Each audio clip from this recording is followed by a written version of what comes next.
Sudarshan news के prime time programme में आपका फिर से स्वागत है। आपका परिचय करवा दूं, जो इस वक्त हमारे साथ स्टूडियो में हमारे विश्लेषक मौजूद हैं हमारे साथ। आप ऑलरेडी मिल चुके हैं हरीश खुराना जी से, जो कि भारतीय जनता पार्टी के नेता हैं। हमारे साथ मौजूद हैं हरीश भारद्वाज जी, जो कि कांग्रेस पार्टी के नेता हैं, और प्रोफेसर एच.के. सिंह, जो कि राजनीतिक विश्लेषक हैं। हम लोग बात कर रहे थे खुदरा व्यापार में विदेशी निवेश की, और आज लोकसभा में तो ठीक है कि मतलब सरकार का पक्ष जीत गया। अब बात रह गई है राज्यसभा की, जो कि इंटरवल के बाद की कहानी है। तो ब्रेक के बाद मैं इंटरवल की बाद की कहानी शुरू करता हूं कि अब हरीश भारद्वाज जी, अब राज्यसभा की बारी है, और राज्यसभा में आप इसको, जैसे लोकसभा में आप कंफर्टेबल थे, आप पास करवा ले गए, राज्यसभा का सस्पेंस कुछ ज्यादा पेचीदा है कि ये आप एफडीआई का मुद्दा पास करवा पाएंगे, मतलब मतों में आप जीत पाएंगे कि नहीं। देखिए, मैं यहां पर एक प्रश्न उठाना चाहता हूं। यह तो निश्चित है कि इस देश के अंदर, लोकतंत्र के अंदर, लोकसभा के अंदर, लोकसभा के सांसदों ने एफडीआई के मुद्दे को, जो कांग्रेस के मुद्दे थे, उसके साथ सरोकार रखते हुए उसको पूरी तरीके से, उसको आज इस देश की सबसे बड़ी पंचायत ने मोहर लगा दी। और हमें पूर्ण रूप से विश्वास है, जिस प्रकार से एफडीआई इस देश के हित में, इस किसानों के हित में, उपभोक्ताओं के हित में, आम आदमी के हित में जो योजनाएं लागू हो रही है, राज्यसभा के भी माननीय संसद सदस्य इस बात से अच्छी तरह परिचित होंगे। जिस प्रकार से भारतीय जनता पार्टी को लोकसभा में मुंह की खानी पड़ी है, उसी प्रकार से कहीं ना कहीं पर राज्यसभा में भी इन लोगों को मुंह की खानी पड़ेगी। मतलब आपका मतलब आप राज्यसभा में जीत जाएंगे, आपको पक्का भरोसा है? निश्चित तौर पर हम जीतेंगे, क्योंकि कहीं ना कहीं पर यह हर पार्टी का व्यक्ति जानता है कि एफडीआई के माध्यम से इस देश का हित होने वाला है। लेकिन जो हरीश खुराना जी का कहना था अभी ब्रेक से पहले, जो उन्होंने बात कही कि 18 लोगों ने जो बोला लोकसभा के अंदर, उसमें 14 लोगों ने एफडीआई के खिलाफ बोला, केवल 4 लोगों ने पक्ष में बोला। तो ज्यादातर मतलब वोट देने की बात नहीं है, चलिए ठीक है, अब एसपी बीएसपी एब्सटेन कर गए वगैरह वगैरह, तो वो तो उनके अपने राजनीतिक कारण होंगे, लेकिन ज्यादातर लोग तो खिलाफ बोले। देखिए, इस देश के अंदर कांग्रेस पार्टी जब भी अच्छे काम करती है, कुछ लोगों को भ्रांतियां पैदा हो जाती हैं। हम लोग कंप्यूटर का युग लेकर के आए, लोगों ने कहा कहीं ना कहीं पर रोजगार और सारी चीजें खुद छोड़ जाएंगी, और आज कंप्यूटर के युग में हम इस विश्व के अंदर अग्रणी बन गए।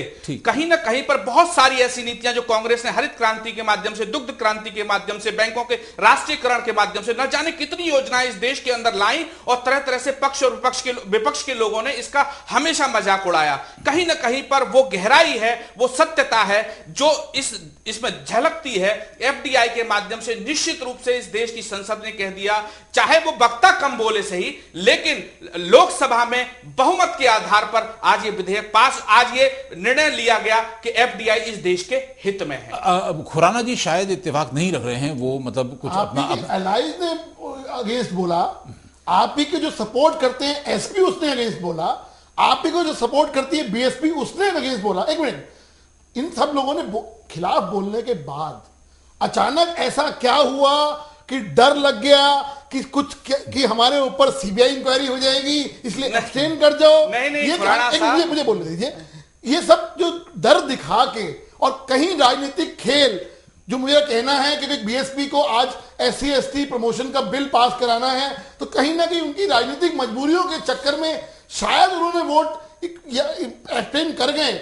लेकिन जब उन्होंने भाषण दिया, वो रिकॉर्ड में है, वो सदन के पटल के ऊपर है कि 18 पार्टियों में से 14 पार्टियों ने इसके खिलाफ बोला, भाषण दिया। लेकिन खुराना जी देखिए, भारद्वाज जी की एक बात बहुत ही मतलब वो बिल्कुल उस बात से कम मेरे पास उसका कोई उत्तर नहीं है। जब राजीव गांधी जब कंप्यूटर लेके आए थे, तो कंप्यूटर का युग उन्होंने, हालांकि राजीव गांधी ने बहुत सारे मिशंस किए। आज जो हम टेलीकॉम रेवोल्यूशन देख रहे हैं कि हमारे देश में ज्यादातर लोगों के पास मोबाइल फोन्स हैं, गरीब से गरीब आदमी के पास भी मोबाइल फोन्स हैं, तो ये इसकी शुरुआत राजीव गांधी ने की थी। कंप्यूटर की शुरुआत राजीव गांधी ने की थी। जिस समय शुरुआत की थी उस समय यही डर दिखाया जा रहा था कि इसे रोजगार चला जाएगा, और वास्तव में किसी का रोजगार गया नहीं, बल्कि रोजगार बढ़ गया। और हमारे लड़कों ने जाके अमेरिका में ऐसा कमाल किया, बिलियनर्स बन गए कि अमेरिका को हमारे खिलाफ प्रोटेक्शनिस्ट वॉल्स खड़ी करने की मजबूरी आ गई। तो एक तरह से भारद्वाज जी की बात सही भी है कि कोई भी परिवर्तन आता है, विरोध करने वाले विरोध करते ही हैं। मनोज जी, मेरा कहना कुछ और है, हम एफडीआई के विरोध में नहीं है जी। ये बड़ी बात मैं बड़ी क्लियरली बोल रहा हूं जी। एफडीआई आए पावर सेक्टर में, हम स्वागत करते हैं। एफडीआई एविएशन में हम स्वागत करते हैं। एफडीआई उस क्षेत्र में आए जहां हमें वाकई टेक्नोलॉजी की जरूरत है। एफडीआई दाल चावल बेचने के लिए एफडीआई ये हमें मंजूर नहीं है। आप जो बात कर रहे हैं कंप्यूटर की और मोबाइल की, मेरा कहना कुछ और है सर। उस वक्त सरकार कांग्रेस की थी, लेके आए, हमने उस वक्त भी विरोध नहीं किया था, पहली बात। नहीं, आप दूसरी बात कर रहे हैं मोबाइल आपकी जानकारी के लिए बता दो, बहुत से लोगों ने अटल जी की बहुत से लोगों ने कंप्यूटर जी करके मजाक उड़ाया था। लेकिन आज अब वही लोग अनुग्रहित हैं कि राजीव गांधी ने इतना अच्छा काम किया कि हम मतलब देखिए रेलवे रिजर्वेशन की लाइन में हम लोगों को कितना लंबा लंबा खड़ा होना पड़ता था, और आज कंप्यूटर की वजह से हम देश में कहीं से कहीं का टिकट कहीं 15 मिनट में खरीद सकते हैं खड़े होके। तो ये जादू तो हुआ ही, और शुरू में लोगों ने इसका मजाक उड़ाया था, ये भी हमको अच्छी तरह याद है। तो भारद्वाज जी की ये बात तो सही है कि कोई भी परिवर्तन होता है। अब आज एफडीआई का वास्तव में नतीजा क्या होगा, ये तो एफडीआई आने के बाद ही पता लगेगा ना खुराना जी। मनोज जी, मैं आपको यहां पर रोकना चाहता हूं। देखिए, जिस प्रकार से बिचौलियों ने इस देश के अंदर मूल्य वृद्धि कर रखी है, जिस प्रकार से चंद दलालों ने यहां की जो पूरी की पूरी किसानों का शोषण करते हैं, उपभोक्ताओं का शोषण करते हैं, इस शोषण से मुक्ति दिलाने के लिए अगर कहीं ना कहीं पर हमारी 65,000 करोड़ की इकोनॉमी डिस्टर्ब हो रही है, 65,000 करोड़ रुपया खाद्यान्नों के अंतर्गत जो उत्पादन होता है वो खराब हो जाता है, क्योंकि हमारे पास संसाधन नहीं है, हमारे पास ट्रांसपोर्टेशन की फैसिलिटी नहीं है, हमारे किसानों के पास वो तकनीकी नहीं है जिस तकनीकी के आधार पर वे ज्यादा से ज्यादा फसल पैदावार कर सके। कहीं ना कहीं पर जो 3 रुपए किलो की सब्जी है वो जाकर के 30 रुपए किलो की अगर शहर के अंदर मिलती है, तो इसका कहां पर दोष हो गया? ये उन दलालों का दोष है। उन दलालों को हटाने के लिए कांग्रेस पार्टी देश के अंदर एफडीआई लेकर के आई है। सुषमा जी ने एक बड़ी सटीक बात कही इस विषय पे। उन्होंने कहा कि साहब आप कहते हैं कि बिचौलिए हैं, जहां बिचौलिए नहीं है, सीधे किसान गन्ना फैक्ट्री को गन्ना सप्लाई कर रहा है, वहां तो बिचौलिया नहीं है ना। लेकिन वो किसान भी गन्ना सप्लाई करने के बाद अपने पेमेंट के लिए भटकता फिर रहा है। तो ये तो बड़ी सटीक बात है, यहां तो बिचौलिया नहीं है। अब क्या कहेंगे भारद्वाज जी? देखिए, जो गन्ना का मूल्य है, गन्ने का मूल्य से कहीं ना कहीं पर एंड यूजर प्रभावित होता है। गन्ने का मूल्य हम चाहते हैं अधिक से अधिक हो, जो फैक्ट्रियों और जो कारखाना मालिक हैं उनको कम से कम मुनाफा मिले। लेकिन गन्ने का अगर मूल्य हमने एक हद से ज्यादा बढ़ा दिया तो कहीं ना कहीं वो देश के अंदर चीनी पर भी इफेक्ट डालेगा, उसका भी मूल्य बढ़ेगा। नहीं, बात बिचौलिए की है कि जहां बिचौलिया नहीं है वहां पे। मेरा बिचौलिए से मतलब नहीं है मनोज भाई, मेरा कहने का मतलब यह है कि वो बिचौलिए जो ज्यादा दलाली खाते हैं, वे लोग जो फिक्सर हैं, जो कहीं ना कहीं पर दालों, दलहनों, अनाजों, सब्जियों, तेलों, इनके रेटों को बढ़ा रहे हैं, इस देश की अर्थव्यवस्था को भ्रमित कर रहे हैं। मतलब भारद्वाज जी फायदा नहीं पहुंच रहा है, फायदा सीधे सीधे। और मैं आपको बताना, भारद्वाज जी का इल्जाम सीधे सीधे खुराना जी की पार्टी बीजेपी के ऊपर यह है कि आप बिचौलियों का पक्ष ले रहे हैं, आप देश का पक्ष नहीं ले रहे हैं। बिचौलियों, बिल्कुल, ये इल्जाम है आपका। कभी भी नहीं, मुझे बोलने देंगे जी, कभी भी हमने ये नहीं कहा बिचौलियों के पक्ष में। पहली बात, भारद्वाज जी बहुत अच्छा बोल रहे हैं। मैं भारद्वाज जी से एक बात पूछना चाहता हूं, क्या आप गारंटी लेते हैं कि बिचौलिए नहीं आएंगे? मेरा कहना कुछ और है। अब क्या होगा, विदेशी बिचौलिए आएंगे। ये एक्स कंपनी हमारी बाइंग एजेंट है, वाई कंपनी हमारी बाइंग एजेंट है, ये खरीदेगी, क्या ये नहीं होगा? नहीं, आप गारंटी लेते हैं? प्रतिस्पर्धा का दौर होगा, प्रतिस्पर्धा का दौर शुरू होगा, जिसमें किसान को फायदा होगा, उसको ज्यादा से ज्यादा मूल्य मिलेगा और उपभोक्ता को सस्ते से सस्ता सामान मिलेगा। अभी मेरे भाई ने बोला कि 65,000 करोड़ का हर साल हम नुकसान झेलते हैं, बिकॉज सड़कें नहीं है, बिकॉज इंफ्रास्ट्रक्चर नहीं है, इसकी वजह से। जी जी, मेरे भाई एक छोटा सा जवाब दे दीजिए कि 60 सालों से हमारे को आजादी के बाद आप सत्ता में हैं, 50 साल उसमें सत्ता में हैं, 50 सालों में आपने इंफ्रास्ट्रक्चर क्यों नहीं खड़ा किया?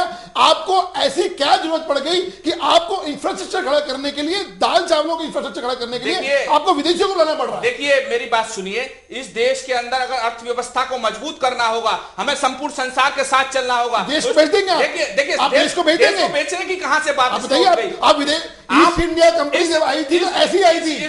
आप इस तरह दिग्भ्रमित पेप्सी और कोक जब आया था, पेप्सी और जो कोक जब आया था, थम्स अप और आप बताइए, देख चुके हैं। हल्दीराम की दुकान खुलने से कितनी मिठाइयों की दुकानें बंद हो गई? नहीं, कांग्रेस की वजह नहीं है, वो कांग्रेस की वजह नहीं है। कितनी दुकान है? एक करके मैं प्रोफेसर एच.के. सिंह से पूछना चाहूंगा। देखिए प्रोफेसर एच.के. सिंह साहब, ये मतलब भारतीय जनता पार्टी और कांग्रेस पार्टी ये तो एक दूसरे के परस्पर विरोधी हैं, तो ये तो एक दूसरे की बात को काटेंगे ही काटेंगे।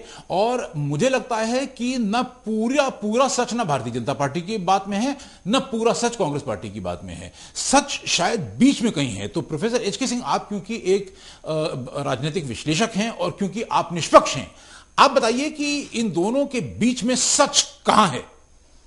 देखिए मनोज जी, मैं ये बताना चाहूंगा कि एफडीआई पर जो अभी तूतू मैमे हो रहा है जी संसद ने भी देखा किस प्रकार से बातें हुई जी। और समाजवादी पार्टी या बहुजन समाजवादी पार्टी इन दोनों ने बाहर संसद से बाहर निकल गए, वोटिंग में पार्टिसिपेट नहीं किया। तो आप देखिए, एक पहले मैं यहीं से शुरू कर रहा हूं, फिर एक 2 सेकेंड में आपके पास में आ रहा हूं। जी जी। कुछ तो मजबूरियां रही होंगी, यहीं कोई बेवफा नहीं होता, यूं ही कोई बेवफा नहीं होता। कांग्रेस पार्टी चाहे लाख कह ले जी जी कि हम ये कर रहे हैं वो कर रहे हैं, और जिस तरह से जस्टिफाई किया जा रहा है एफडीआई को, ये बेबुनियाद है। इमरजेंसी को भी जस्टिफाई कीजिए, 60 साल से रह रहे हैं, आज के करप्शन को भी जस्टिफाई कीजिए, सारे चीज़ों को जस्टिफाई कीजिए। एफडीआई को जस्टिफाई प्रत्येक स्तर पर नहीं किया जा सकता। एफडीआई से फायदा भी कुछ है, जो मध्यम वर्ग और जो आप कह लें ऊपर के लोग हैं, जो कैपिटलिस्ट क्लास हैं, middle class, upper middle class है, उनको लाभ होगा।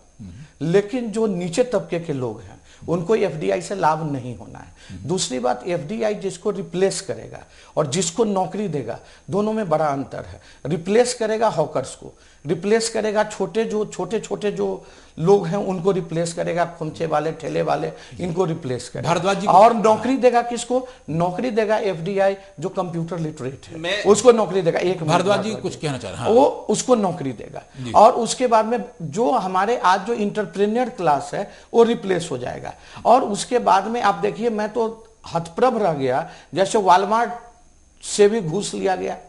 किसने घूस लिया भाई? अब बताइए। तो ये घूस की जो परंपरा है और ये जो आदत लग गई है लोगों को, जो चाहे किसी भी दल के हो, मैं एक दल की बात नहीं करता, चाहे जिस भी दल के नेता हो, जिसको घूस खाने की आदत भारत में लग गई है,